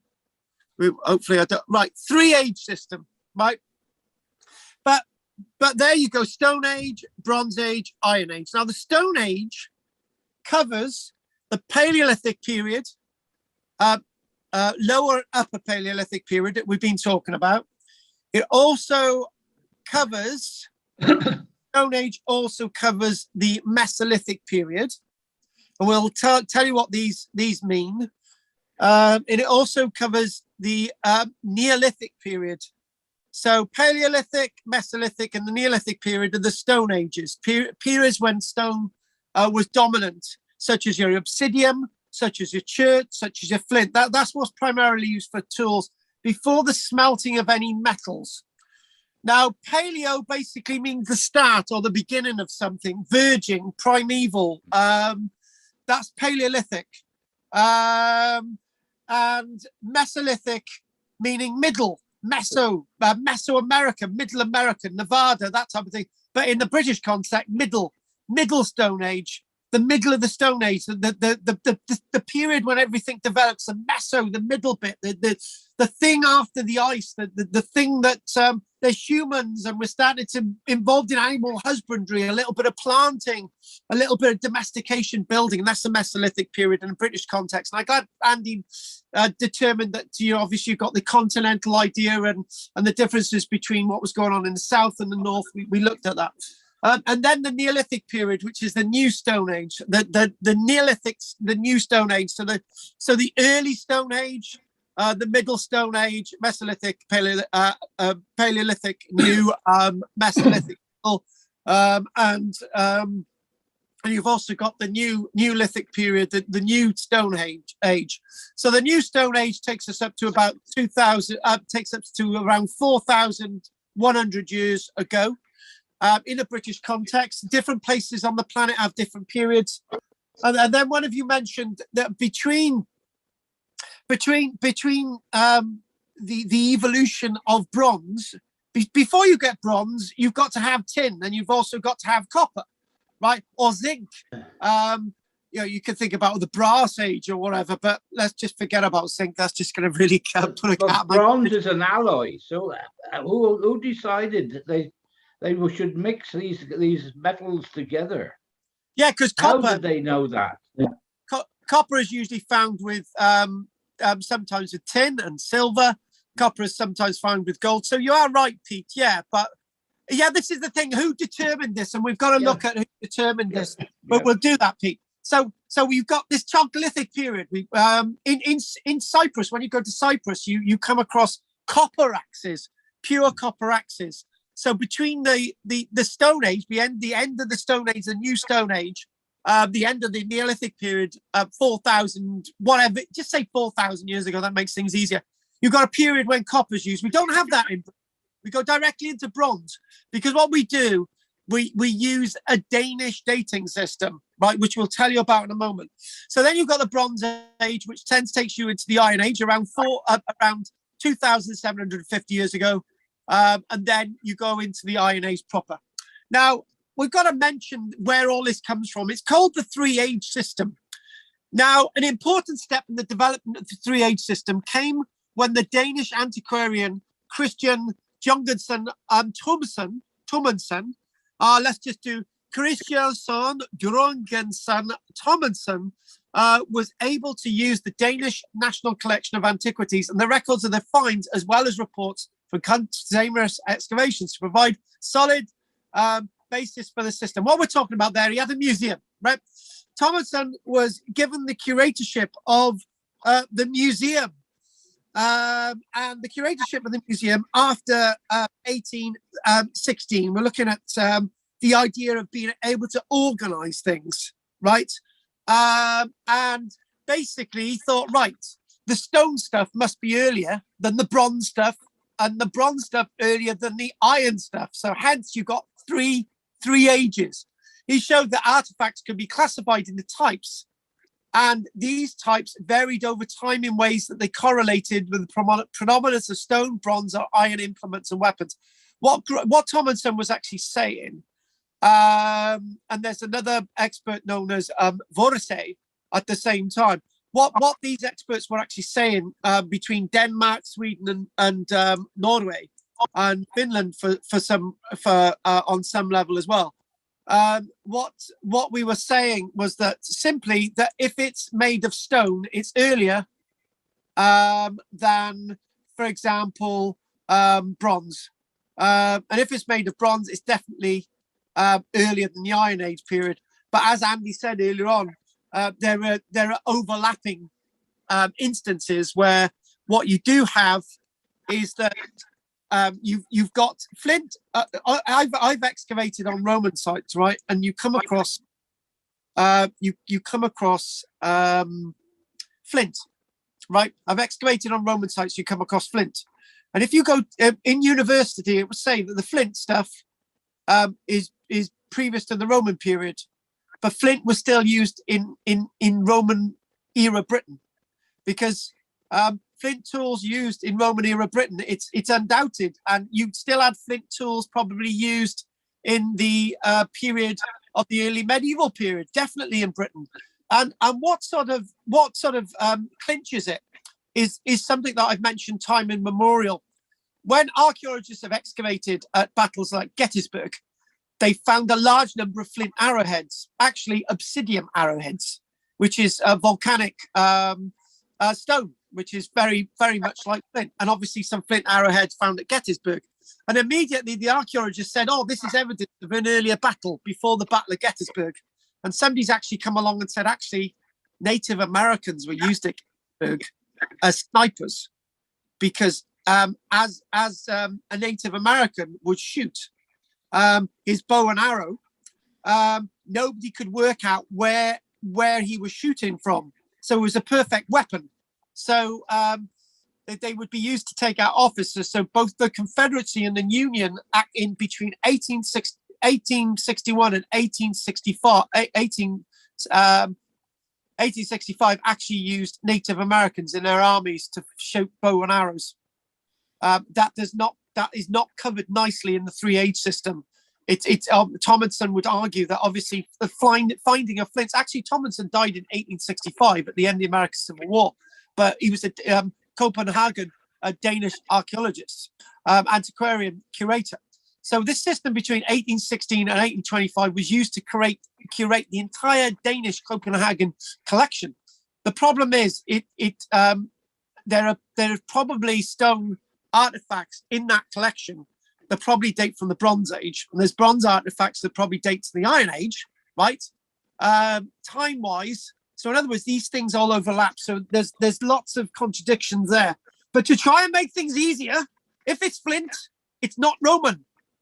But in fact, you've got to look at the layers now. This is the thing. They use it to make sparks to light their fires. Oh my God, Pete! When I was a reenactment soldier, I used to have a flint. I used to have a flint for my Brown Bess musket, and this was a very sharp thing. And you used to have little chips coming off the flint. You can imagine we're doing reenactments, right? And you can imagine down the line somebody is in that ploughed field and they're coming across a little bit of flint that's come off my Brown Bess musket flint. And they're thinking, oh my God, this is definitely Neolithic. It's not. I used it in 1995. So by looking at artifacts is not, but exactly what me and Andy were talking about earlier on. Just because it looks basic, it doesn't mean to say it's not. It's ancient. It could be very recent. So the problem is that these age systems are fraught with problems.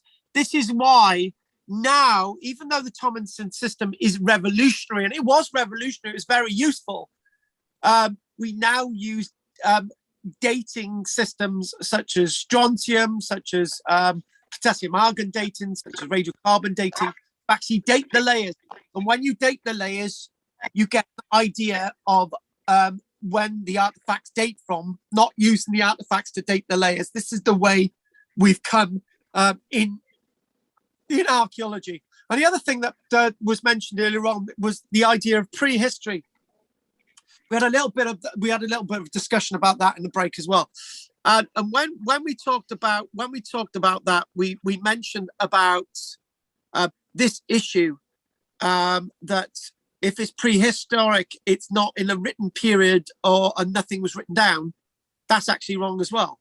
It's just a benchmark. When we come to Roman Britain, we always say Roman 43, civilization, history, and before 43 is non-history, right? Is prehistory, right? It's non-history because there's nothing written down. It's prehistory, right? But that's actually wrong, because there are one or two experts in Britain that do believe that there was a written form of language in Britain before the Romans, but may they be burnt at the stake, because there's evidence in Orkney at the burial chamber at Maes Howe of carvings that look like writing from the Neolithic period. But unfortunately, they don't like members of the public to see them because they can't explain why there's writing in the Neolithic period when it's prehistoric. Do you see what I'm saying? When was Ogham? What period was that? Ogham script itself, you've got the Ogham, which then derives to runic, but Ogham itself, as long as it's put in the form of order, Ogham itself probably dates from about 300 to about 400 years AD. So that's 2,700 years ago. But Pete and me can't have an argument about this because we both agree. Who's to say that people didn't have little markings on stones in the past? And they bloody did. We're finding evidence from Neolithic pottery at the ring of Brodgod on Orkney of little things on stone. The archaeologists there are saying it can't be writing. What it is, it's somebody sharpening their flint sharpened their flint twice there, and on the side they've sharpened it once. So that's obviously they're using it as a sharpening stone. The other thing as well is, right, writing may have actually been painted on stones. So therefore the painting on stones is gone. Yeah. So therefore, if the painting on the stones has survived in some context, then that might indicate that they had forms of writing. And it makes sense. It makes sense. Do you know what? Right. I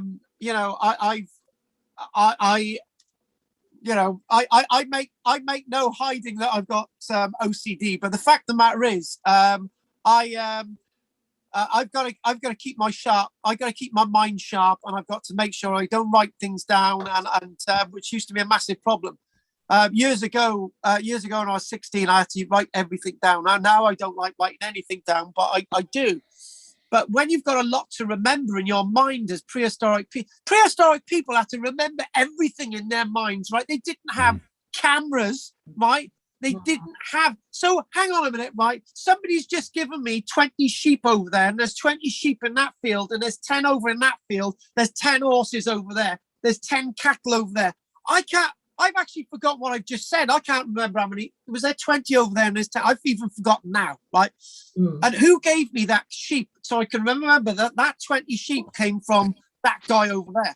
So surely to God, the best way of doing it, right, is to have a stone that represents one field and something marked on it. That's writing. I'm sorry.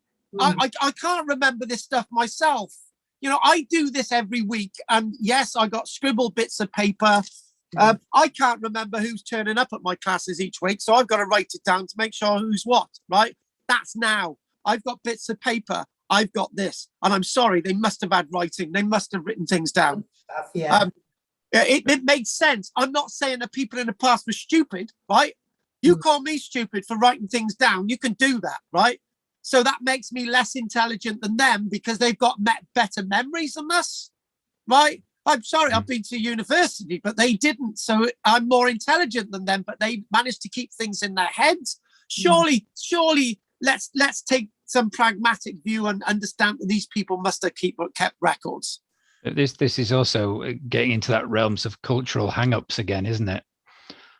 You know, we're measuring the fact that written language is important to us. Therefore, unless they had it, they're obviously not as clever as we are, which is complete rubbish.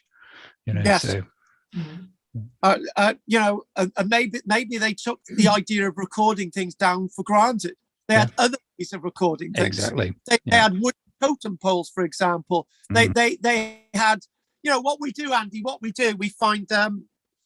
I can't remember what period it's from. We find collections of knuckles right? They're knuckles for sheep and stuff, right? Yep.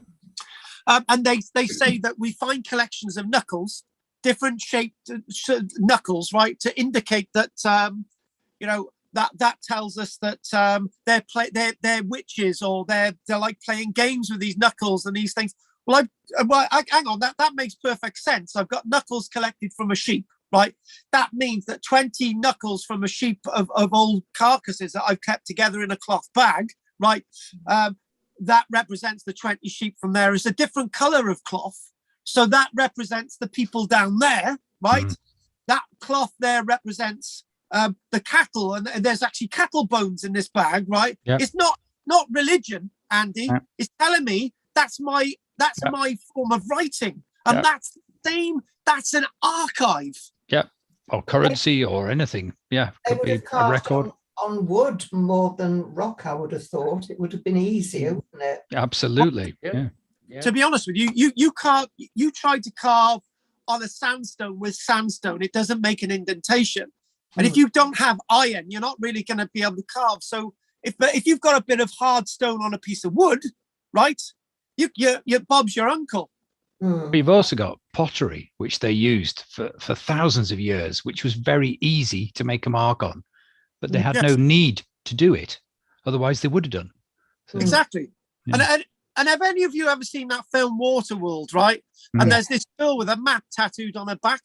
Yeah. No, seriously now, right? Yeah, that's a good point.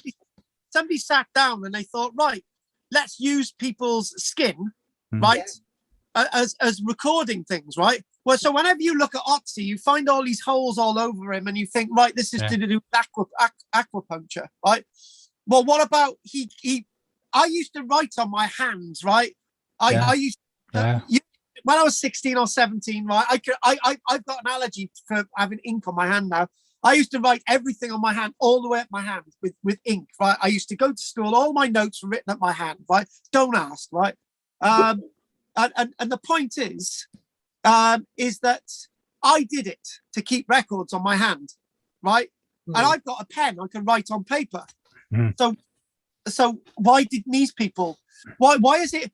All that stuff about Otzi is ritual. If you look at, some archaeologists have said that he was chased into the mountains because he was ritualistically chased out the village, and he had all this acupuncture to ward off evil, and he had magic mushrooms there so he could cast spells and all the bloody rest of it. I'm sorry, nonsense.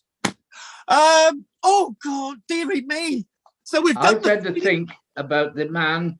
He's got a roaring fire over a batch of stones. He's been cooking his meals. He's been cooking a whole side of a pig or something like that, and he's been rotating it, and he's been cooking it. And then once the fire dies back, he sees this shiny bit of stuff from some of the rocks which had actually melted, and he wonders, what on earth is that? It looks good, this shiny bit of stuff. I think I And can he do picks it up, and he finds he can beat it into shape. Or even better, Pete, I can do it again. Well, yes. God. And I can get it bigger. And if I find the right stones and make fires with them, we'll get lots more of it.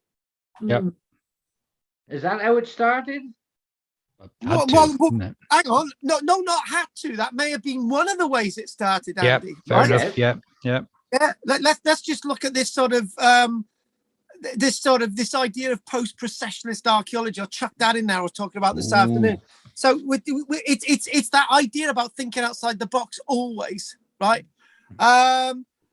Oh my dearie me, right? What I want to do now, I still want to talk about. Okay, we'll just do another 10 minutes, right? So I'm gonna put this little image in there, right? I'm gonna chuck us into the Mesolithic period, and I can tell we're gonna have trouble with these lectures. I don't think we're gonna get past. We're gonna have fun. They're fascinating, aren't they? Yeah. Oh well, it's David's fault. You can blame it all on David. Oh, David. He did this. And then Margaret agreed with him. It's like Margaret just follows like a sheep. And I do. So basically, I'm doing it now. easy. There he Yeah, is. That's that bloke with the fire. Look. Yeah. Kippers. shut up. It probably is. Anyway, the point is, what we're talking about is that we're talking about Northumberland. We're talking about rectangular buildings in Northumberland. We're talking about teepee-like buildings also in Northumberland around the same time. So there's no real pattern to how people are building. They're you know what we used to, this is another thing, right? I gotta say this. Do you know what? As some of you know, we're building a roundhouse. Yeah. And the reason why we're building a roundhouse, it's easier to make than a square building. It's easier to make than a rectangular building. Roundhouses, from what I'm building and my experience, is that there's far more, there's a lot more strength in a round building, right? But I'm living in a century that we're flying to the moon, but I'm actually realizing that I can insulate this building far better than a square building, right? So what I'm trying to say is that there's no real model to the past. You don't look at a round building and think, oh, these people are building round buildings because they're simple and backwards, right? They're building round buildings because they're easier to construct, less materials. It's easier to do. You have round buildings being constructed in the Roman period. In fact, this is a really important point. Whenever you see Time Team, and I've not actually thought this, I've not actually thought the following out, but I've just realized myself. On Time Team, they always do this. They say, oh, right, it's a round structure, it's pre-Roman. The building that you've got next door is square, it's a Roman building, right? But there are round buildings being still constructed in the 300s, the 400s, at the height of the construction of mosaics, like the Rutland mosaic up in Leicestershire. So you can't ever think anymore that certain things in history are for certain time periods. What you've got to do is date those layers. To have an idea and to date those layers, you've got to use scientific technology. So we're going into the Mesolithic period. This Mesolithic period is long after the ice. You don't have any mammoths, and it's also a time when you've got massive deforestation or dewoodistation, because you have deforestation with the cutting down of the Scots pines in the upland fell areas like Cumbria, and the upland fell areas like Brecon and Snowdonia, and some of the slightly upland areas of places like Cornwall and so on. And then this is when you're looking at deforestation, and trees never ever come back. So you've got these waves of trees who have been there for a few thousand years, and the trees never ever come back in those upland areas. And it's this in those areas that we should now start to plant trees again, because not being used for anything. Small waves of trees, that's what we're talking about, looking at archaeology for answers. And then what we have is animal husbandry. We have introductions of einkorn and emmer wheat in the Mesolithic period. And it's in this period, in the Mesolithic period, and middle of the Mesolithic period, about 8,500 years ago, that Britain is disconnected from Europe for the first time. Andy? Anyway, we're disconnected from Europe for the first time. And the point is with all this, is that things are going to be changing again. It's going to be more difficult to get to Britain, and there's going to be less and less types of animal flora and fauna as represented in Europe. So you know, the idea of rabbits coming over and all the rest of it are a later thing, and are probably introduced by humans at some stage. They probably didn't get over here in the early stages, and this is the thing, we've got more of an isolated mindset, the loss of Doggerland. This is all happening in the Mesolithic period. Very, very important period. So we're more reliant upon felling more and more trees, as we have seen throughout the centuries, and more extinctions of various little animals like voles, extinctions much later on of bears, and otters and various other creatures across Britain, and more recently in the 1800s in large parts of Britain, like the lynx and the red squirrel. But the main thing is what we're looking at is a Mesolithic period is a huge period of change. It's a period of change when humans start to dominate this island. The island no longer going to be dominated by trees. It's going to be dominated by humans. It's the Mesolithic period. And then then you whip into that other period of the Neolithic period. The Neolithic period is more of a revolution, right? And you go from a Neolithic period where we're building in, actually, this is a great point. This is a point that my lecturer, Simon Clark, would constantly tell me when we were chatting on the phone. Hopefully you can see Stonehenge. Suddenly you've got a period, the Mesolithic period. Margaret is dominated with timber, and totems, all these different types of things. Totem poles, you can write on them, sure. And it's a change. The Mesolithic period, a massive period of change. And then the Neolithic period, roughly, if we want to put the ending of the Mesolithic period, we probably like to see the ending of the Mesolithic period roughly around when Britain's isolated as an island, about 8,500 years ago, which puts us into roughly 6,500 years BC. So it's then you've got that period that leads you all the way into the Neolithic period. The Neolithic period ends about 4,100 years ago. It's a very short period compared to the earlier periods. You think about that. The lower Paleolithic lasts forever. Then you've got some time, depending on where the upper Paleolithic comes in. That ends around 12,000 years ago.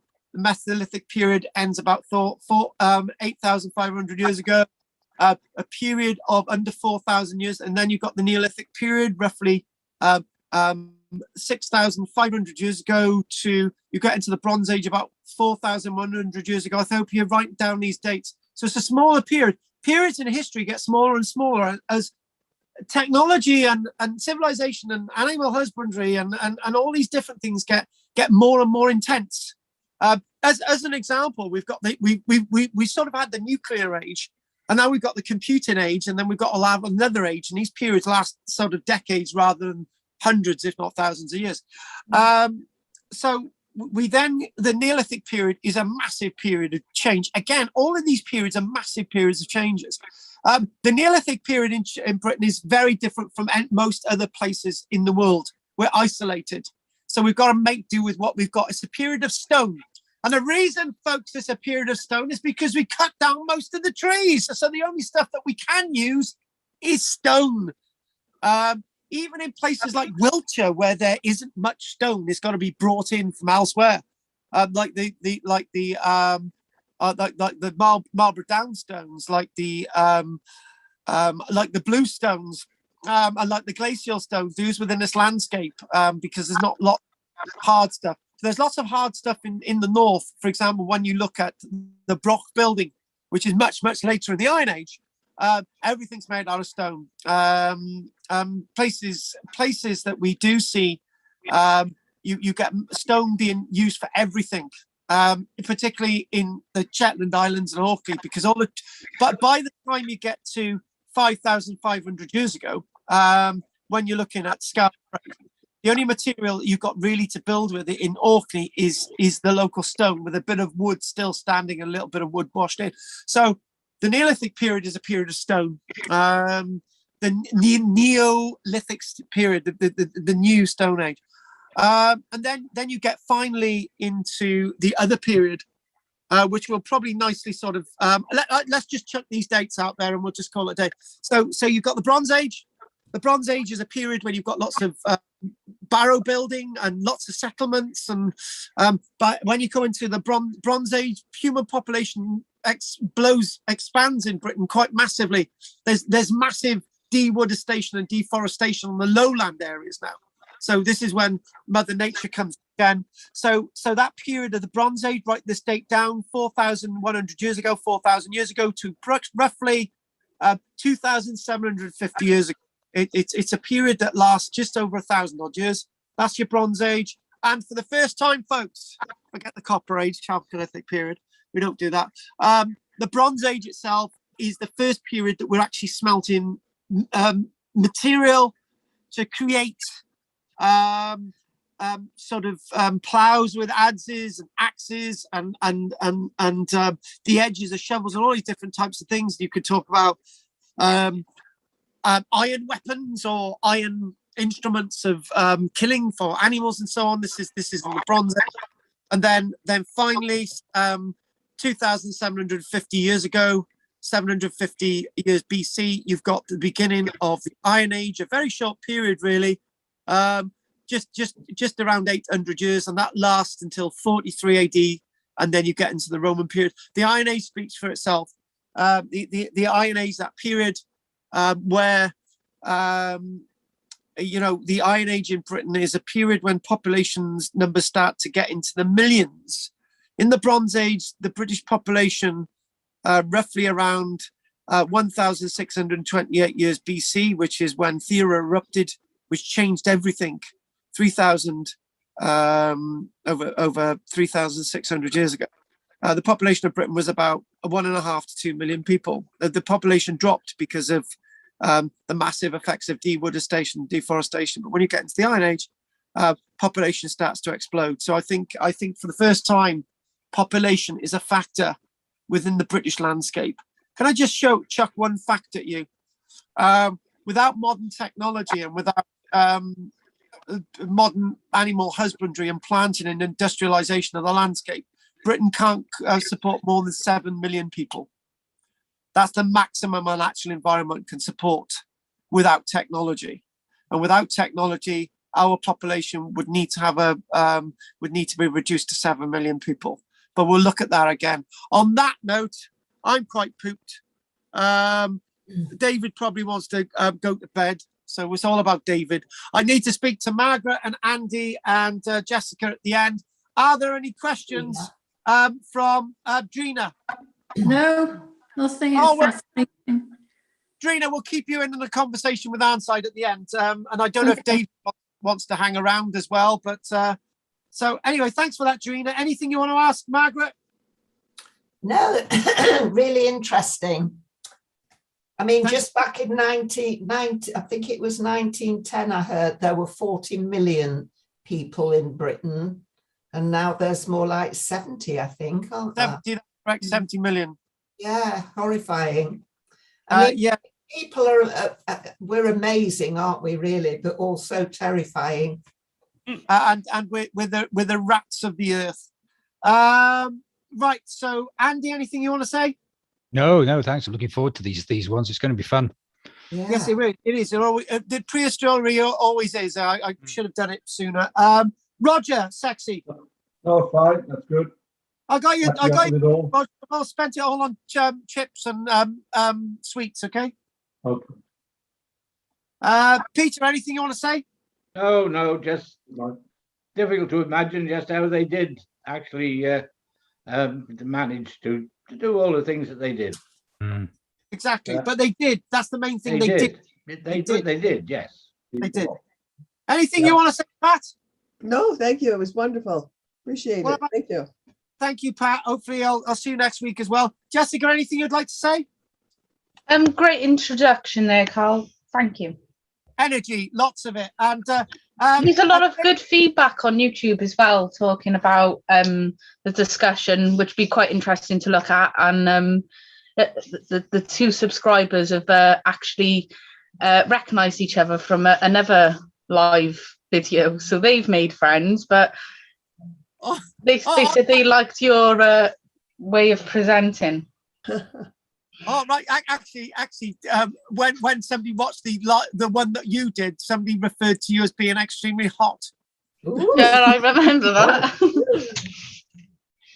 Right, no, that'll be good to catch up on all this. There, that would be. David, I don't know if you want to join in a discussion with these books with Arnside, but David, anything you'd like to say? If Andy and so on sorts out if they're any use or whatever, I'll give them a hand to transport them. Oh, okay. David, I tell you what, you may as well hang in on this and we'll have a quick chat, okay? I'd like to mention a couple of things. Next week we will be doing Dawson the Piltdown Forgery alongside Boxgrove. That's what we're going to be doing next week. Obviously, I've mentioned about we'll be having a chat about these books anyway, and obviously you know about the YouTube videos and obviously the fees for if you want to start getting them in for next week. I'd just like to mention some of these comments that Jessica mentioned online. It says that the Romano-centric establishment Academy echo chamber will have a problem with rectangular buildings in Britain this early. Obviously, yes, rectangular buildings in Britain before the Romans. How terrible.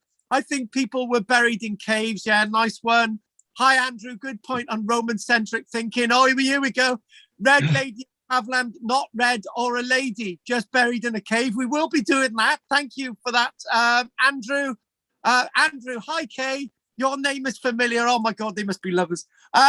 Andrew Whelan just came across this and tuned in because it's live. I like the presenter's personality. It's entertaining and chilled. I did think I was chilled. Kay again, same, always fascinated by ancient history, much more interesting than recent history.